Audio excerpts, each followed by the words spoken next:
It's খেলাযোগ extra time. আর আজকে আপনাদের সঙ্গে আবারও হাজির হয়ে গেছি আমি জুবায়ের নূর।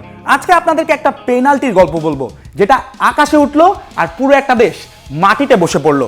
ফুটবলে কখনো কখনো নীরবতাও শব্দ করে, আর সেটা যদি হয় বিশ্বকাপ ফাইনালের মঞ্চের শেষ দৃশ্য, তাহলে তার কথাই নেই।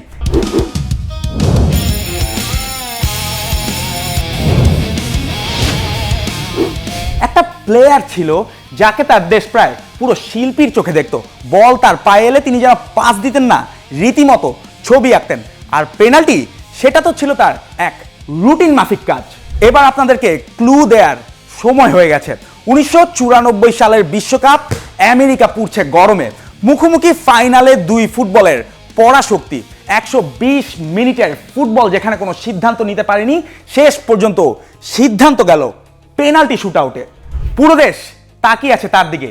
তিনি এগিয়ে এলেন, চুলের পনিটেল, চোখের ভাষা আর পেছনে কোটি মানুষের প্রার্থনা।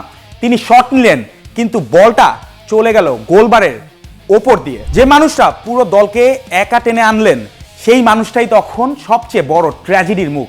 যেন পুরো আকাশটাই ভেঙে পড়েছে তার মাথায়। বলুন কে সেই খেলোয়াড়, আর খেলাযোগের পক্ষ থেকে জিতে নিন আকর্ষণীয় সব পুরস্কার।